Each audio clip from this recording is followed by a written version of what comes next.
قال عليه الصلاة والسلام اللهم صل على سيدنا محمد في أول كلامنا اللهم صل على سيدنا محمد في أوسط كلامنا اللهم صل على سيدنا محمد في آخر كلامنا اللہ کے نام سے شروع کرتا ہوں جو بڑا مہربان نہایت رحم کرنے والا ہے۔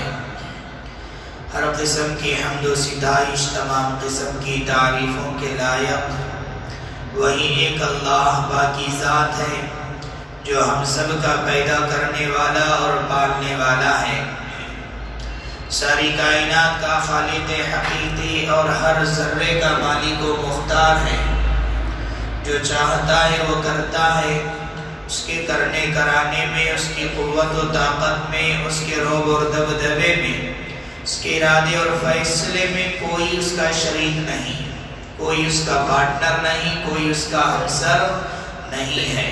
وہ ایک ہے، یکتا ہے، ہمیشہ سے ہے اور ہمیشہ رہے گا۔ درود و سلام نازل ہو میرے اور آپ کے آقا جناب محمد الرسول اللہ صلی اللہ علیہ وسلم پر، آپ کے آل پر، آپ کے ازواج پر، آپ کے اہل بیت پر، آپ کے ماننے والوں پر۔ معزز سامعین کرام، بزرگان دین، نوجوانان ملت اور عزیز بچوں، میں نے ابھی آپ حضرات کے روبرو سورۃ البقرہ کی مشہور و معروف آیت تلاوت کی ہے۔ سب سے پہلے اللہ تبارک و تعالی کا بے انتہا شکر و احسان ہے کہ رمضان کا بابرکت اور سعادتوں والا مہینہ بہت جلد 2-4 دنوں میں سایہ فگن ہونے والا ہے۔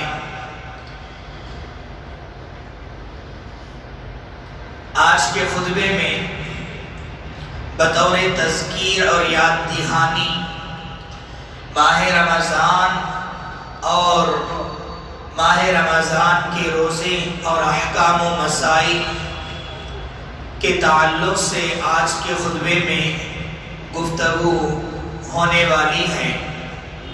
حضرات، سب سے پہلی بات، ماہ رمضان ہدایت و رہنمائی والا مہینہ ہے۔ اللہ تبارک و تعالی نے اس مہینے میں قرآن مجید کو نازل فرمایا، چنانچہ اللہ نے فرمایا کہ شہر رمضان الذی انزل فیہ القرآن، ہم نے قرآن مجید کو ماہ رمضان میں نازل فرمایا، اتارا ہے۔ کیوں؟ ھدی للناس، تاکہ لوگوں کو ہدایت نصیب ہو جائے، رہنمائی ملے۔ قرآن مجید میں اللہ تبارک و تعالیٰ نے جو فرمایا کہ ھدی للناس، ماہ رمضان میں اللہ تبارک و تعالیٰ نے لوگوں کے لیے ہدایت کا سامان رکھا ہے۔ یہی وجہ ہے کہ اللہ تبارک و تعالیٰ نے کتاب ہدایت یعنی قرآن مجید میں قرآن مجید کو اس مہینے میں یعنی رمضان کے مہینے میں نازل فرمایا۔ ایک حدیث کے روز سے اگر دیکھا جائے تو پتہ چلتا ہے کہ اللہ تبارک و تعالیٰ نے اپنے پیغمبروں پر جتنی بھی بڑی بڑی آسمانی کتابوں کو نازل فرمایا وہ اسی یعنی ماہ رمضان میں نازل فرمایا ہے۔ چنانچہ صحف ابراہیم، حضرت ابراہیم علیہ السلام کو جو صحیفے عطا کیے گئے وہ اسی مہینے میں عطا کیے گئے۔ تورات، زبور، انجیل جو اللہ تبارک و تعالیٰ نے اتارا اسی مہینے میں اتارا، اور قرآن مجید کو بھی اللہ تبارک و تعالیٰ نے ماہ رمضان ہی میں اتارا ہے۔ اس سے ہم لوگوں کو معلوم ہوتا ہے کہ قرآن مجید اور ماہ رمضان کا بڑا گہرا رشتہ اور تعلق ہے۔ حضرات، میرے اور آپ کی زندگی میں رمضان کا آنا، میرا اور آپ کا رمضان کو پانا، یقین کرو کہ یہ بہت بڑی سعادت مندی کی بات ہے، بہت بڑی خوش نصیبی کی بات ہے۔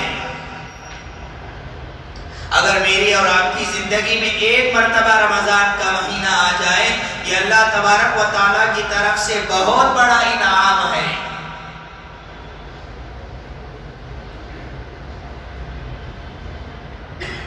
پیارے نبی صلی اللہ علیہ وسلم کے زمانے میں 2 صحابی ہجرت کر کے مدینہ آئے۔ ان میں سے ایک صحابی جام شہادت نوش فرما لیا، یعنی اللہ کے راستے میں جہاد میں گئے یا غزوے میں گئے، وہ شہید ہو گئے۔ اور ایک صحابی جو ہجرت کر کے آئے تھے، وہ اپنی فطری موت 1 سال بعد انتقال ہوا۔ 2 ساتھی میں سے ایک ساتھی شہید ہوئے، دوسرے ساتھی ان شہید ہونے والے ساتھی سے 1 سال بعد طبعی موت انہوں نے اپنے بستر پر انتقال فرماتے ہیں۔ صحابی رسول حضرت طلحہ بن عبید اللہ رضی اللہ عنہ کہتے ہیں کہ میں نے خواب میں دیکھا کہ ان 2 ساتھیوں میں سے جو دوسرا ساتھی جو طبعی موت اپنے بستر پر مرا تھا، اللہ تبارک و تعالیٰ اس کو پہلے جنت میں داخلہ کرتے ہیں، پہلے جنت میں داخلہ دے دیتے ہیں۔ اس کے بعد شہید ہونے والے ساتھی کو اللہ تعالیٰ جنت میں داخلہ فرماتے ہیں۔ اب صحابی رسول حضرت طلحہ بن عبید اللہ رضی اللہ عنہ پریشان ہوئے، جب نیند سے جاگے صحابہ کرام کو یہ خواب سنایا، پیارے نبی صلی اللہ علیہ وسلم کو یہ خواب سنایا۔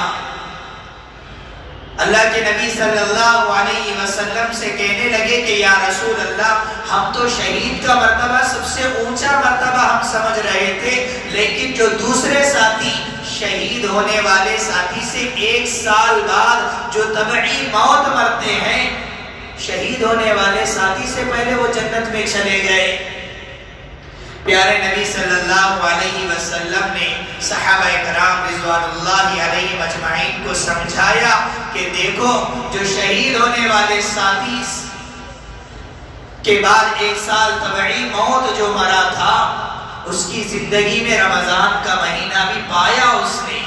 اس نے رمضان کے مہینے میں ایسی عبادتیں کی، اللہ تبارک و تعالیٰ اس لیے اس کو جنت میں داخلہ فرما دیا شہید ہونے والے ساتھی سے پہلے۔ اس سے معلوم ہوتا ہے کہ اگر رمضان میں ہم صحیح طریقے سے، صحیح معنوں میں اس کی قدر کریں گے، صحیح معنوں میں عبادتیں کریں گے، صحیح معنوں میں وقت کو استعمال کریں گے، تو ہو سکتا ہے کہ اللہ تبارک و تعالی ہم کو شہید کا مرتبہ عطا فرمائے یا اس سے بھی زیادہ مرتبہ عطا فرمائے۔ ہاں، البتہ یہ ضرور ہونا چاہیے کہ ہماری عبادتوں میں وہ روح ہو، ہماری عبادتوں میں وہ جان ہو، ہماری عبادتوں میں وہ اخلاص ہو، وہ للہیت ہو۔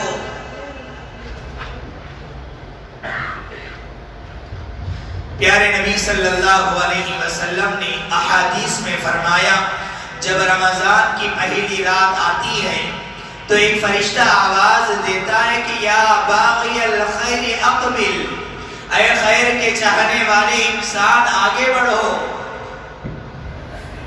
اے نیکیوں کے پرستار انسان آگے بڑھو، اے خیر کے طلبگار انسان آگے بڑھو، کیونکہ نیکیوں کا سیزن آنے والا ہے، نیکیوں کا مہینہ یعنی ماہ رمضان آنے والا ہے۔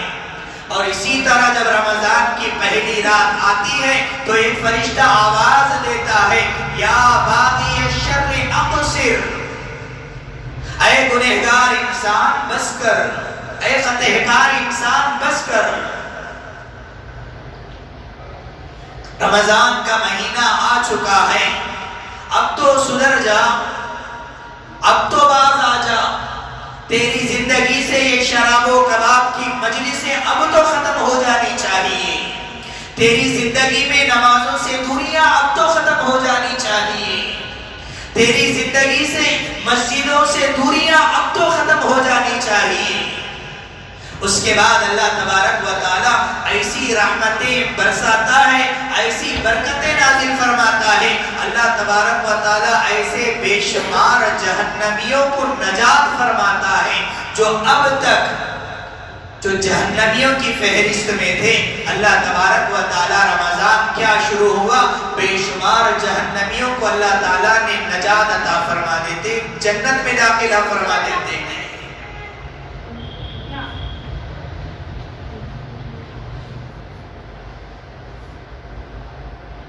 اسی لیے رمضان کا مہینہ جب بھی آتا ہے تو ہمیں سنبھل جانا چاہیے، سدھر جانا چاہیے۔ اللہ تعالیٰ نے ہمیں 11 مہینے 12 مہینوں میں سے 11 مہینے ایسے ہیں ہم لوگوں کو پیسے کمانے کے لیے، ہماری ضرورتوں کو پوری کرنے کے لیے اللہ تبارک و تعالیٰ ہمیں دی ہے۔ سال کے 12 مہینے میں سے 11 مہینے ہم لوگوں کو چاہیے کہ ہم لوگ خوب تیاری کریں۔ صحابہ اکرام رضوان اللہ علیہم اجمعین کے بارے میں آتا ہے جب شعبان کا مہینہ شروع ہو جاتا تو ان کو ایسا محسوس ہوتا کہ گویا کہ رمضان کا مہینہ شروع ہو چکا ہے۔ وہ جلد سے جلد تیاری میں لگے رہتے، جو معاملات ہیں اس کو ختم کر دیتے، جس کو دینا ہے تجارتی جو لین دین ہوتا ہے، جس کو دینا ہے رمضان کے آنے سے پہلے ہی دے دیتے، جس کے پاس سے لینا ہے رمضان کے آنے سے پہلے ہی وہ لے لیتے، تاکہ رمضان میں جو عبادتیں ہونی چاہیے، تاکہ جو رمضان میں جو عبادتیں ہم کرتے ہیں کہیں اس میں خلل نہ ہو جائے، کہیں اس عبادتوں میں آڑ نہ آ جائے۔ ہمیں بھی رمضان کا استقبال ایسے ہی کرنا چاہیے، رمضان کی تیاری ہمیں بھی ایسے ہی کرنا چاہیے۔ کسی نوجوان کا اگر شادی ہوتا ہے تو وہ کتنے مہینوں سے پہلے تیاری شروع کر لیتا ہے، کپڑے سلواتا ہے، دعوت کے لیے کیٹرنگ کو کتنے دن پہلے بک کرا دیتا ہے، انتظام کرا دیتا ہے۔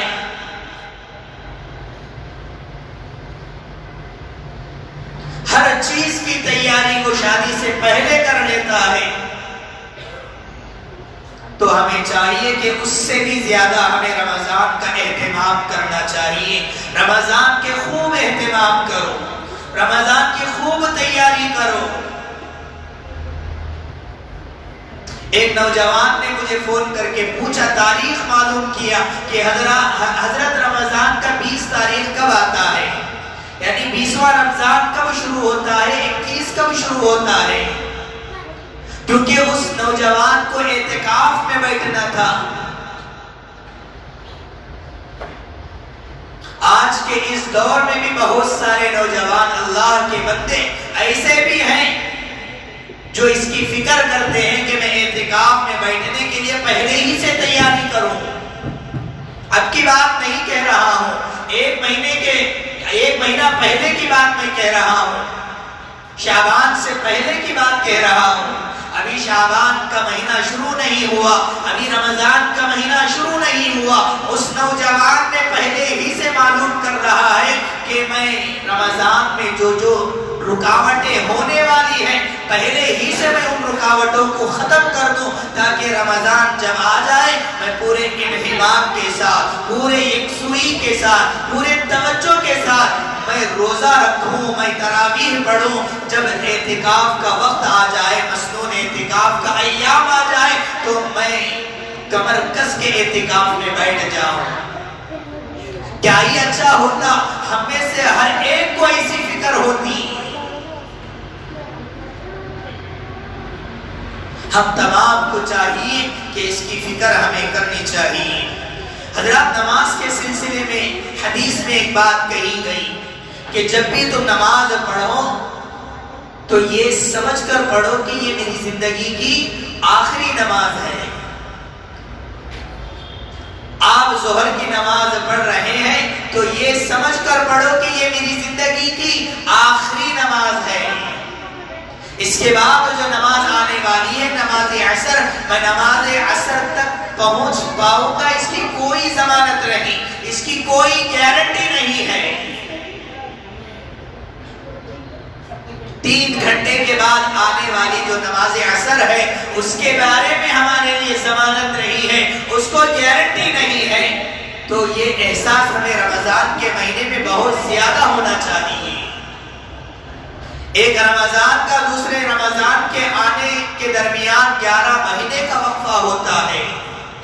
ہمیں رمضان کا مہینہ اس طرح گزارنا چاہیے، اس احساس کے ساتھ ہمیں گزارنا چاہیے کہ یہ رمضان، یہ میری زندگی کا آخری رمضان آنے والا ہے۔ اس لیے میں کوشش کروں گا آنے والے رمضان میں میں پوری مکمل طور پر میں تراویح پڑھوں گا، پورے مکمل جو فرض روزے ہیں میں اس کو ادا کروں گا، جو صدقات و خیرات، جو زکوٰۃ ہے اس کو میں مکمل ادا کروں گا۔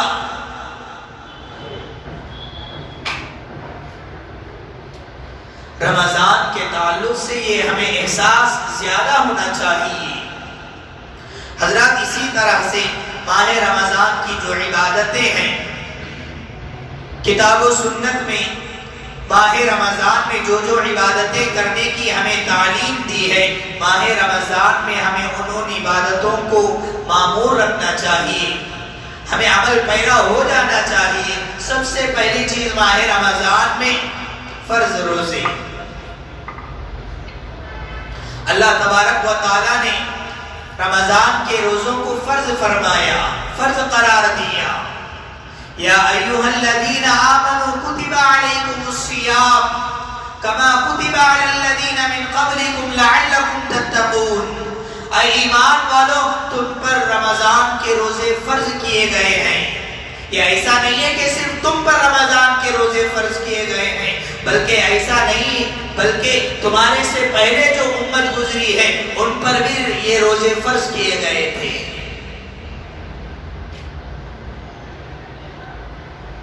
روزہ صرف محض بھوکے رہنے کا نام نہیں ہے۔ سحری کر لیے ابھی بھوکے ہیں کہ ہماری زندگی میں نماز نہیں، ہماری زندگی میں عبادتیں نہیں۔ روزہ نام ہے ظاہر اور باطن کا۔ روزہ جسم کے ساتھ ساتھ دل کا بھی روزہ ہوتا ہے، کان کا، آنکھ کا، ہر عضو کا، خیال کا بھی روزہ ہوتا ہے۔ بہت سارے لوگ روزہ رکھتے ہیں تو ان کی زندگی میں وہی جھوٹ رہتی ہے، ان کی زندگی میں وہی دھوکہ رہتا ہے، ان کی زندگی میں وہی خیانتیں رہتی ہے۔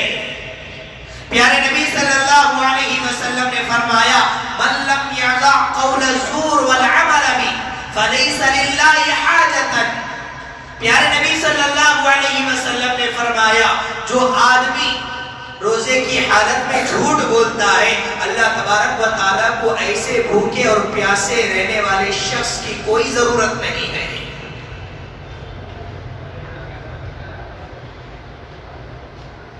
اس لیے روزے کی حالت میں آنکھوں کی حفاظت کرو، اس لیے کہ آنکھوں کا بھی روزہ ہوتا ہے۔ روزے کی حالت میں ہاتھ کی حفاظت کرو، اس لیے کہ ہاتھ کا بھی روزہ ہوتا ہے۔ روزے کی حالت میں خیال کی حفاظت کرو، اس لیے کہ خیال کا بھی روزہ ہوتا ہے۔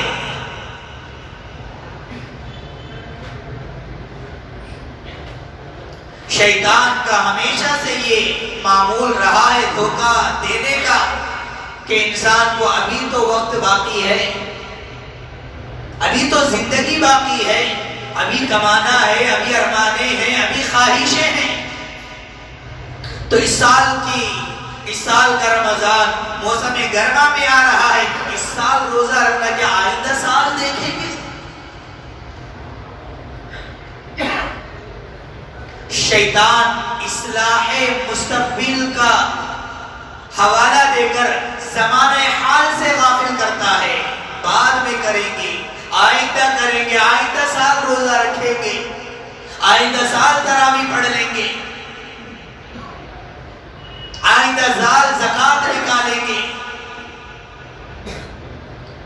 آئندہ کر کے شیطان دھوکے میں رکھتا ہے انسان کو، یہاں تک کہ انسان موت کے منہ میں چلا جاتا ہے۔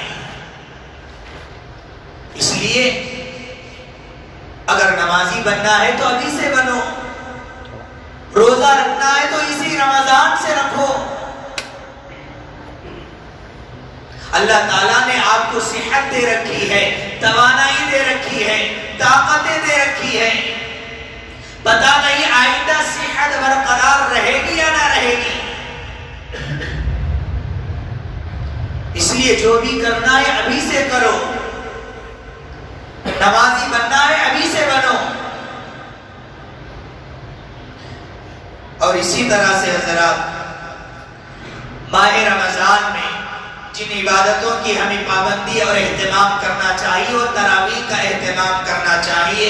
پیارے نبی صلی اللہ علیہ وسلم نے فرمایا من قام رمضان ایمانا و احتسابا غفر له ما تقدم من ذنبه، جو آدمی رمضان کے مہینے میں ایمان اور ثواب کی نیت سے کھڑا ہوتا ہے، تراویح کے لیے کھڑا ہوتا ہے، اللہ تبارک و تعالیٰ اس کے پچھلے سارے گناہ معاف کر دیتا ہے۔ تراویح کا اہتمام کرو۔ تراویح کا اصل روح ہے طول قیام، لمبی رکعتیں ہونا۔ لوگ اس لیے پریشان ہوتے ہیں کہ تراویح میں قرآن پڑھی جاتی ہے، ایک ایک رکعت میں ایک ایک صفحہ پڑھی جاتی ہے، دو دو صفحے پڑھی جاتی ہے، اس لیے لوگ پریشان ہو جاتے ہیں۔ لیکن یہی لوگ جب ہوٹلوں میں چائے پینے کے لیے کھڑے ہوتے ہیں، سگریٹ پینے کے لیے کھڑے ہوتے ہیں تو گھنٹے گھنٹے گزار دیتے ہیں۔ لیکن اللہ تبارک و تعالیٰ کا کلام سننے کے لیے ہمیں توفیق نہیں ہوتی۔ قرآن سننا یہ باعث اجر و ثواب ہے، اس لیے تراویح کا اہتمام کرو۔ اپنے گھروں میں جو نوجوان بچے ہیں ان کو پکڑ کر ساتھ میں لاؤ۔ جب تک میں مسجد میں رہوں گا تو تم بھی مسجد میں رہو گے۔ ایسا نہیں کہ کوے کی ٹھونک مارنے کی طرح 2 رکعت پڑھ لیے، 4 رکعت پڑھ لیے، 8 رکعت پڑھ لیے، اس کے بعد غائب ہو گئے۔ پورے اہتمام کے ساتھ پڑھو۔ اور اسی طرح سے حضرات ماہ رمضان میں جو عبادتیں، جن عبادتوں کا ہمیں اہتمام کرنا چاہیے ان میں سے ایک قرآن مجید کی تلاوت کا اہتمام۔ قرآن مجید کا ماہ رمضان سے بڑا گہرا رشتہ ہے، بڑا گہرا تعلق ہے۔ رمضان کے مہینے میں کثرت سے قرآن مجید کی تلاوت کرو۔ اگر پڑھنا نہیں آتا تو پڑھنے والے کے بازو بیٹھ کر قرآن مجید کو سنو، اس لیے کہ قرآن مجید کی تلاوت کرنا جہاں باعث اجر و ثواب ہے، وہیں پر قرآن مجید کو سننا بھی باعث اجر و ثواب ہے۔ پیارے نبی صلی اللہ علیہ وسلم نے حضرت ابی بن کعب رضی اللہ عنہ سے کہا کہ اے ابی مجھے قرآن سناؤ، سورۃ البینہ مجھے سناؤ۔ حضرت ابی بن کعب رضی اللہ عنہ نے کہا کہ یا رسول اللہ قرآن مجید تو آپ پر اترا ہے تو میں آپ کو قرآن سناؤں؟ تو پیارے نبی صلی اللہ علیہ وسلم نے فرمایا جس طرح میں قرآن مجید کو پڑھنا پسند کرتا ہوں وہیں پر میں قرآن مجید کو سننا بھی میں پسند کرتا ہوں۔ ایک حدیث میں حضرت ابن مسعود رضی اللہ عنہ کے بارے میں آتا ہے، پیارے نبی صلی اللہ علیہ وسلم نے فرمایا کہ اے ابن مسعود قرآن مجید سناؤ۔ حضرت ابن مسعود رضی اللہ عنہ نے سورۃ النساء کی تلاوت شروع کی۔ جب سورۃ النساء کی تلاوت شروع کی، پڑھتے رہے تو اللہ کے نبی صلی اللہ علیہ وسلم اپنی نگاہیں اور اپنے سر مبارک کو نیچے جھکا کر بیٹھ گئے، قرآن مجید سن رہے ہیں۔ جب سورۃ النساء کی آیت فَكَيْفَ إِذَا جِئْنَا مِن كُلِّ أُمَّةٍ بِشَهِيدٍ وَجِئْنَا بِكَ عَلَى هَؤُلَاءِ شَهِيدًا، اس آیت پر پہنچے حضرت ابن مسعود رضی اللہ عنہ، اللہ کے نبی صلی اللہ علیہ وسلم نے فرمایا کہ رک جاؤ۔ جب پیارے نبی نے اپنا سر مبارک کو اٹھایا تو حضرت ابن مسعود رضی اللہ عنہ نے دیکھا پیارے نبی اپنے آنکھوں سے یعنی زاروں کی تار رو رہے ہیں۔ اس سے معلوم ہوا کہ اللہ کے نبی صلی اللہ علیہ وسلم جہاں قرآن مجید کی تلاوت کو پسند کرتے ہیں وہیں پر قرآن مجید کی تلاوت کو سننا بھی پسند کرتے ہیں۔ اتنا ہی نہیں، پیارے نبی دوسروں سے قرآن مجید کو سن کر اس کا اثر بھی قبول کر رہے ہیں۔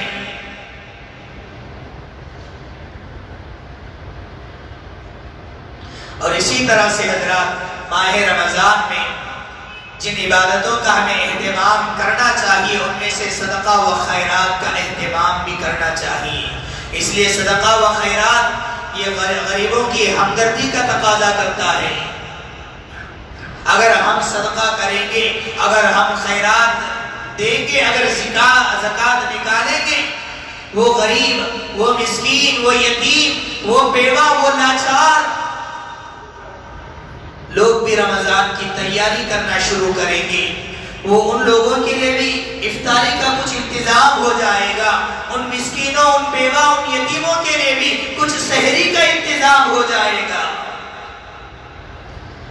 اسی لیے کہا جاتا ہے، اسی لیے ہمارے اسلاف کہتے ہیں کہ رمضان میں جو آدمی روزہ رکھتا ہے، روزہ رکھنے کے بعد روزے سے جس چیز کو پانا چاہیے کہ اس کو احساس ہونا چاہیے کہ بھوک کی تکلیف کیا ہے، پیاس کی تکلیف کیا ہے، اس کو احساس ہونا چاہیے۔ بیچارے وہ لوگ جو سال کے 12 مہینے جو بھوکے رہتے ہیں، جو پیاسے رہتے ہیں، ان پر کیا بیتتی ہوگی، کیا گزرتا ہوا ہوگا۔ اس لیے اللہ تبارک و تعالیٰ نے ایک نظام بنا دیا کہ روزے کے ذریعے سے تم وہ احساس اپنے دل کے اندر بٹھاؤ، لے کر آؤ، اس کے بعد تم صدقہ بھی نکالو، خیرات بھی کرو، زکوٰۃ بھی نکالو، تاکہ ان غریبوں کے لیے بھی کچھ میسر ہو جائے، سحری کے لیے انتظام ہو جائے، ان کی زندگی میں بھی کھانے پینے کا گزارا ہو جائے۔ اسی لیے رمضان کی عبادتوں میں سے ایک اہم ترین عبادت صدقہ و خیرات کا اہتمام کرنا بھی ہے۔ اور اسی طرح سے حضرات رمضان کے مہینے میں جن عبادتوں کا اہتمام کرنا چاہیے ان میں سے ایک دعا کا اہتمام۔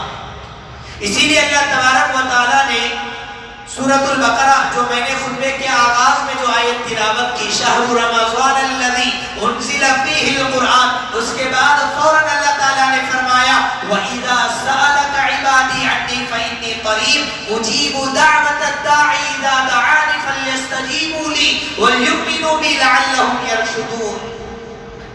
اللہ تعالیٰ نے دعا کرنے کو تعلیم دی ہے، دعا کرنے کا حکم دیا ہے۔ اللہ تبارک و تعالیٰ اس آدمی کو پسند فرماتے ہیں جو اللہ تعالیٰ سے مانگتا ہے۔ اللہ تعالیٰ مانگنے کو پسند فرماتے ہیں، نہ مانگنے سے اللہ تعالیٰ ناراض ہوتے ہیں۔ اس لیے رمضان کا مہینہ آ رہا ہے، ہماری زندگی میں یہ بہت بڑا اللہ تبارک و تعالیٰ کی طرف سے انعام ہے۔ اس لیے اللہ تبارک و تعالیٰ سے خوب گڑ گڑا کر مانگے، امت کے حالات کو سامنے رکھ کر خوب گڑ گڑا کر مانگے، آنے والے انتخابات جو ہونے والے ہیں اس کو سامنے رکھ کر اللہ تبارک و تعالیٰ سے گڑ گڑا کر مانگے، اللہ تعالیٰ سے مانگے کہ اے اللہ ہمارے حق میں جو خیر کا فیصلہ ہے اس کو خیر کے فیصلے فرما، ہمارے حق میں جس پارٹی کا آنا ہمارے لیے خیر ہے اس پارٹی کو آنے کی توفیق نصیب فرما۔ اس طرح کی دعائیں مانگے۔ جیسا کہ میں نے گزشتہ جمعہ کہا تھا، حضرت ابو الدرداء رضی اللہ عنہ کہتے ہیں اس سال کا رمضان کیونکہ موسم گرما میں آنے والا ہے، موسم گرما اگر رمضان کے مہینے میں آ جاتا ہے تو ہمارے لیے بہت بڑی آزمائش ہے، بہت بڑا امتحان ہے۔ لیکن جس کے اندر ایمان کی حرارت ہو، جس کے اندر ایمان کی اور عبادتوں کی لذت ہوتی ہے، اس کے لیے گرمی میں روزہ رکھنا کوئی تکلیف نہیں ہوتی۔ حضرت ابو الدرداء رضی اللہ عنہ کہتے ہیں اگر کسی آدمی کو محشر کی یعنی روز قیامت کی گرمی سے بچنا ہے تو اس کو چاہیے کہ وہ دنیا کے اندر موسم گرما میں روزہ رکھے۔ اسی طرح اگر قبر کی تاریکی سے اگر حفاظت چاہتے ہیں قبر کے اندھیرے سے اگر بچنا چاہتے ہیں تو رات کے اندھیرے میں اٹھ کر 2 رکعت اللہ کے سامنے کھڑے ہو کر نماز پڑھ دو، یعنی تہجد پڑھ دو۔ اللہ تبارک و تعالیٰ آپ جب قبر میں جائیں گے تو اللہ تبارک و تعالیٰ اس تہجد کے صدقے میں اللہ تعالیٰ آپ کو آپ کے قبر میں روشنی عطا فرمائے گا۔ حضرت اس طرح کے بہت ساری نصیحتیں میں نے رمضان کے آنے سے پہلے یہ عنوان اس لیے لے کر آیا تاکہ یہ مقدمے کے طور پر، تاکہ بطور یاد دہانی، بطور تذکیر آپ کے ذہنوں میں رہے، ورنہ آئندہ جمعہ اس کے بعد کا جمعہ مستقل الگ الگ یہ عنوان آپ کے سامنے پیش کرنے والا ہوں۔ دعائے رب العالمین سے اللہ تبارک و تعالی ہم تمام کو آنے والے رمضان کی قدر کرنے کی توفیق نصیب فرمائے۔ آنے والے رمضان میں خوب اہتمام کے ساتھ جن جن عبادتوں کو ہمیں کتاب و سنت میں تعلیم دی گئی ہے ان تمام عبادتوں کو اہتمام کے ساتھ کرنے کی توفیق نصیب فرمائے۔ آمین و آخر دعوانا الحمدللہ رب العالمین۔ حضرات چند اعلانات ہیں، ان میں سے سب سے پہلا اعلان یہ ہے کہ جیسا کہ آپ تمام حضرات جانتے ہیں کہ ہر سال ہماری مسجد میں رمضان کے مہینے میں روزے داروں کے لیے افطار کا انتظام ہوتا ہے۔ اس سال بھی انشاءاللہ روزے داروں کے لیے افطاری کا انتظام رہے گا۔ الحمدللہ بہت سارے لوگوں نے، تقریباً 25 سے بھی زائد لوگوں نے روزے داروں کو افطار کرانے کے لیے بک کروا لیے ہیں۔ ان میں سے 3-4 دن ابھی رہ گیا ہے۔ اگر کوئی آدمی اپنے طرف سے یا اپنے مرحومین والدین کی طرف سے روزے داروں کو افطار کرانے کے لیے شوق رکھتے ہیں تو وہ جلد سے جلد ہمارے ذمہ داروں سے رابطہ کریں اور دن کو مقرر کر لیں۔ اور اسی طرح سے حضرات اس سال کے رمضان میں گزشتہ رمضان کی طرح اس سال بھی ہماری مسجد میں مستورات کے لیے بھی نظم ہے تراویح کا۔ اپنے گھر میں جس طرح آپ مسجد آتے ہیں تراویح کے لیے، اگر آپ اپنے گھر میں اپنے اہلیہ کو، اپنی بیٹیوں کو، اپنی بہنوں کو اگر تراویح کے لیے لانا چاہتے ہیں، مستقل ہمارے مسجد کے سلر میں اس کے لیے انتظام کیا گیا ہے۔ اور اسی طرح سے حضرات ایک اہم ترین اعلان یہ ہے کہ ایک کمیونٹی ہے جو خدمت خلق کر رہی ہے، جو مخلوق کی خدمت میں لگی ہوئی ہے، سماجی خدمات میں لگی ہوئی ہے۔ وہ لوگ ہماری مسجد کا بھی دورہ کر رہے ہیں۔